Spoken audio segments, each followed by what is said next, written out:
All right, hi everyone. Now this is my video response and review of Bake Like a Pro's chocolate mud cake recipe.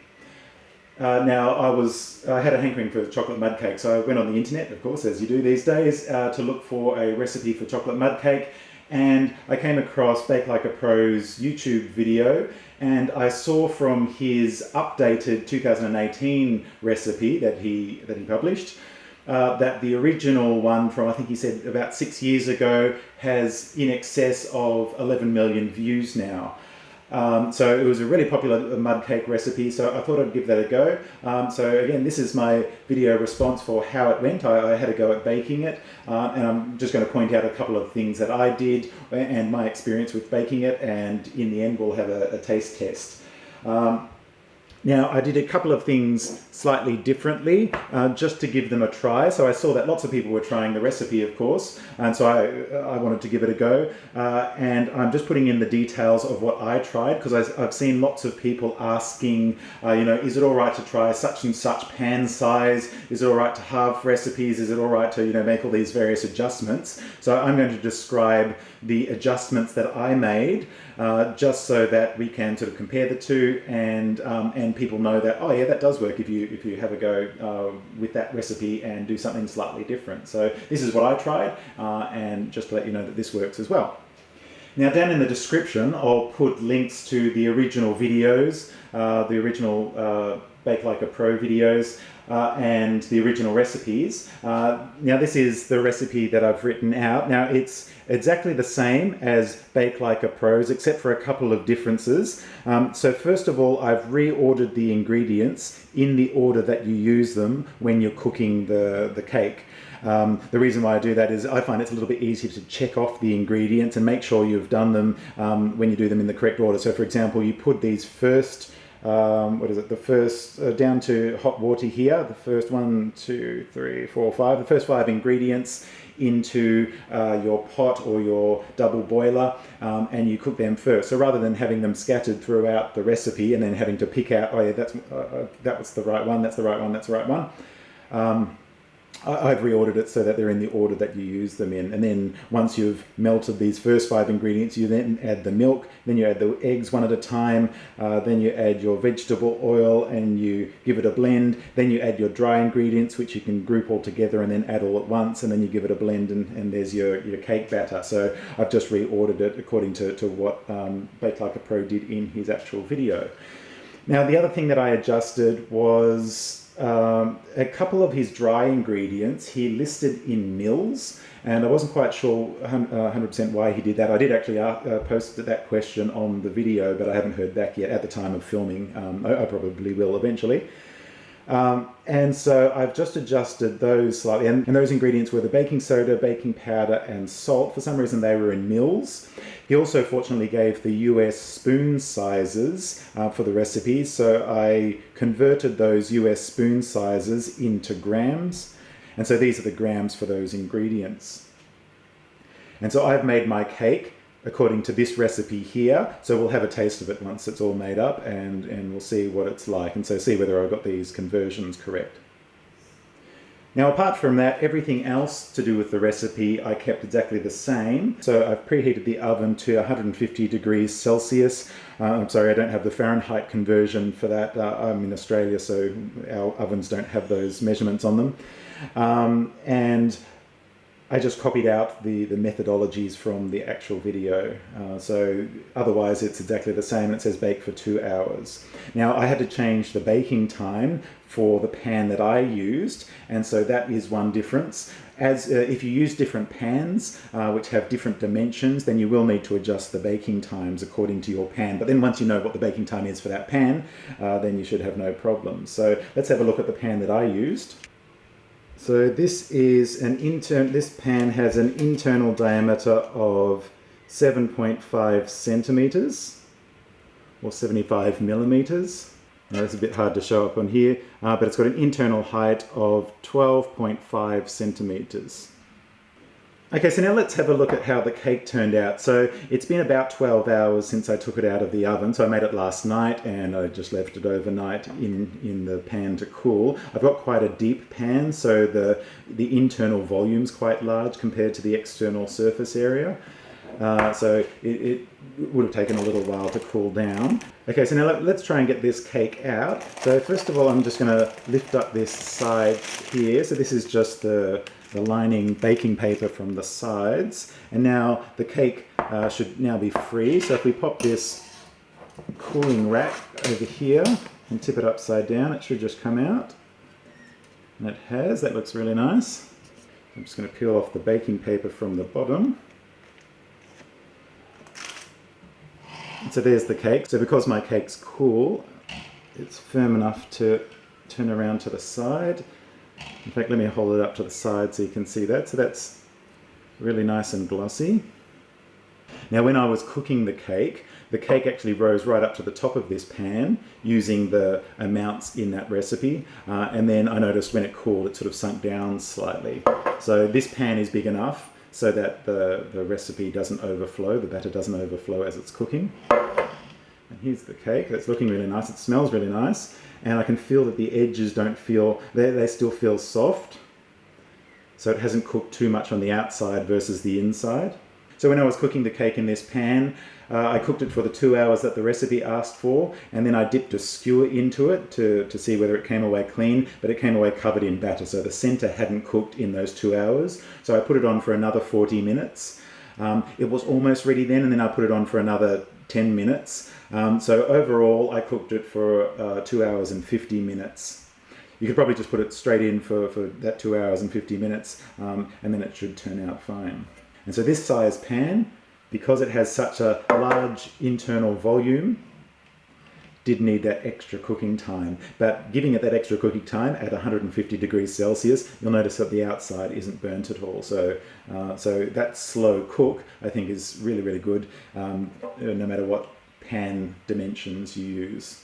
Now before we cut this up and give it a taste test, we have to put the chocolate ganache on it. So now I'm going to use the ganache recipe that Bake Like a Pro uses in one of his other videos, and I'll give a link to that down in the description section, but let's put that together before we give this a taste. Okay, so here's our ingredients that we need for the ganache. Now I'm going to make the ganache slightly differently than what he does in that video, but the ingredients are exactly the same. So we've got our 200 grams of dark chocolate. Now I've cut that up really finely so that the heat from the cream and the butter will melt this in the way that I'll show you in just a sec. Then I've also got 120 grams of butter. Now in Bake Like a Pro's video, he used salted butter. I didn't have any salted butter since I do a lot of pastry baking, so I used unsalted butter, but that should turn out fine. So we'll give that a go with unsalted butter in this case. Now Bake Like a Pro's recipe calls for 125 mils of cream. Now I find it a little bit easier to do everything in grams. And so if you weigh out 125 mils of volume of 35% butterfat cream, which is what this is, it comes to 119 grams. And so if you find that a little bit easier to measure out, so that you don't have to try to find something of the appropriate volume, then you can just do everything in grams. And so this is 119 grams of 35% butterfat cream. So what we're going to do is to pop our liquids into a pot, and we're going to heat those up until just under boiling, which is usually around 80 degrees Celsius. So let's take those. Okay, so here we are at the stove, and we've just got a small pot. So I'm just going to pop our butter in, and here's our cream. Now I've weighed them out into bowls for this video, but particularly for wet ingredients and really viscous ingredients, there's often a lot left behind in the bowl. I find it a little bit easier just to put the whole pot onto the scales and just scale your ingredients directly into the pot, so that way you're not losing any ingredients in these bowls as you add them to the pots. So I'm just going to turn that gas on to medium, and then we'll just stir this till it's melted.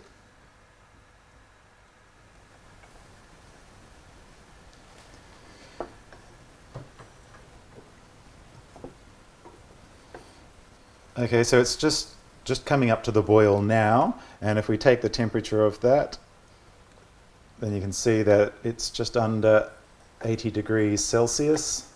So I'm just going to take this off the heat. And then back over here at the chocolate, all you do is pour in your cream and butter mixture into the chocolate and just make sure the chocolate is covered, and the heat from the cream and butter will then melt the chocolate. This has been sitting for about 2 minutes now, and so the chocolate's nicely melted, so we'll just give this a nice quick mix so that we create that nice emulsion between the fats and the water of the cream and the butter. So you can see how it didn't take long at all for the chocolate to suspend in that liquid of cream and butter. So it's nice and smooth and shiny. Right now, like Bake Like a Pro says in his video, we've got our cake sitting on a cake tray, a cooling rack. Then we've got some baking paper underneath that rack, sitting on a tray, so that when we pour the ganache over the cake, we'll catch the excess ganache, and then you can use that ganache again. Now, I didn't smooth off the top of this cake because this is just me eating this. If you wanted a nice flat finish, you would, like Bake Like a Pro did, you would cut the cake off and level it, but I figure this is just for me to eat, just to see what this recipe's like.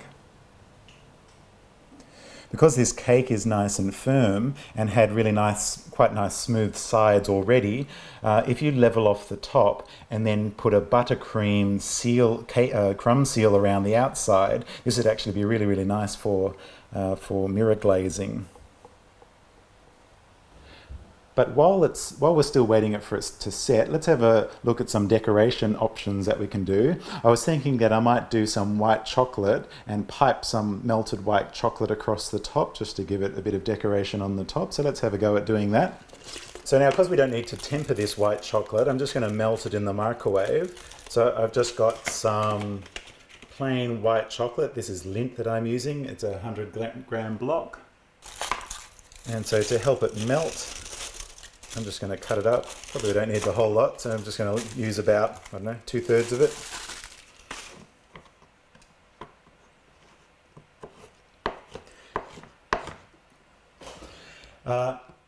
So then we're just going to do this in the microwave, and I'm going to put that in for about 10-second bursts and stir it with a spoon until it's melted.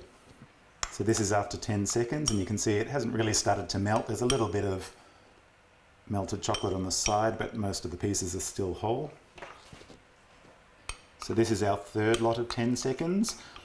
I know it's really tempting to just stick it in the microwave for 30 seconds and just be done with it, but you get hot spots within the microwave because of the way microwaves work, and the last thing you want to do is to get any of your chocolate above 50 degrees Celsius. Otherwise then you'll get burnt chocolate, and that would just be nasty, and it tastes nasty and it doesn't melt. So always be patient when working with chocolate and do it in small 10-second bursts. And there we go. So 6 10-second bursts brought this chocolate, and it's about 2/3 of a 100-gram block, so it's about 60 grams of chocolate. Maybe a little bit less. But that's melted that nicely, so that should pipe nicely now. Cut the very end off of this. So we've got a nice fine line coming out. And now I'm just going to zigzag backwards and forwards on top of the cake. Because both the ganache and the white chocolate is melted, they incorporate into each other quite nicely. And I'm just varying the zigzag pattern. Alright, so here's our cake ready to assemble. So we've got our little white chocolate butterfly, and you can pretty much make any shape of that. So I'm just going to tuck that in there. I'm just going to pop some strawberries on it because I think that would be nice for some decoration. So I've got some whole strawberries, and I'm just going to cut them lengthwise. And there we go.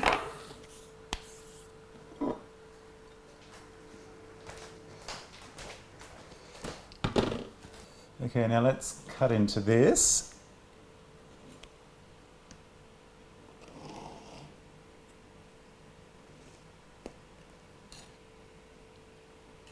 So like the original video by Bake Like a Pro, you can see that the cake holds its form really well. It's not particularly crumbly, it's really super moist. So I'm really looking forward to tasting that. Now, this was purely because I didn't level the top, that the ganache has filled all those divots in the top, and so the layers of ganache up the top are particularly deep. And if you have a look down the depth of the cake, you can see that it's relatively even. So even though it's such a deep cake, that particular pan that I was using, and when I first took it from the oven at 2 hours, the inner part of the cake wasn't quite cooked yet. You can see that it went on to cook quite well, and because you've got this even texture all the way through the cake. The center of the cake here is relatively similar to the outside of the cake. Also, the middle of the cake, the depth of the cake is very similar to sort of the top edge of the cake, which of course would have been exposed to the outside of the oven. So it cooked quite evenly all the way through as well. Now let's cut this open and see what it tastes like. It looks delicious. Yum.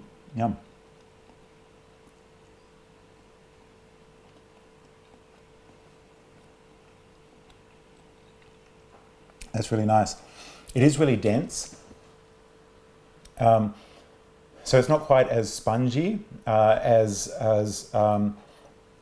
say a chocolate cake or a devil's food cake. So it is very dense, but that's what you expect from a mud cake. It should be like that. Let me just try some of this ganache. Yum. Oh, that's really nice. The ganache by itself, so I've got some here on the spoon still, is really, really smooth. If you use a good quality chocolate and good quality butter, good quality cream, the flavour of this ganache is really, really nice. It's super smooth. It just sits on the tongue, and it's got a nice complex set of chocolate flavours in that. And so together with the cake, it really adds a nice chocolate flavour. Now, because it's such a rich cake, one thing you might want to do is just put some pouring cream over it, and that'll just lighten it up, particularly if you're having it for a dessert. I took a really big slice out of this cake because I was trying to show the inside of the cake, but because it's such a rich cake, you probably don't need quite as big a slice, but that depends on the tastes of your guests. This is probably the best mud cake recipe that I've tried, and I've tried quite a few mud cake recipes. I've made these big 30 centimetre by 30 centimetre slab cakes before for decoration, for events and things like that. The recipe that I've used previously, I find it's a little bit crumbly. I'm really impressed at how this cake really stays together, so it doesn't fall to crumb, even when I've cut it on a, this was me just throwing that there then, but I've cut this on a wire rack, and underneath it there's virtually no crumbs. So it holds together really well. So it's a really nice cake for decorations. Because of the slow cooking time, you can get quite deep cakes. Ordinarily, you make a series of flat cakes, and then you sort of can lay them all together. So I'm really super impressed with this cake. It's got really nice flavour, but it's not overwhelming. It's not too dense and stodgy, but it has the full body that you'd expect from a mud cake. So I'd say overall, for texture, for flavour, that you really can't go past this recipe from Bake Like a Pro. So thanks to Bake Like a Pro for putting this recipe out there and making it available for all of us who loves cakes and who love baking. So I fully recommend it. By all means, head over to Bake Like a Pro's website, grab the recipe, and give it a try yourselves. All right, thanks. See ya.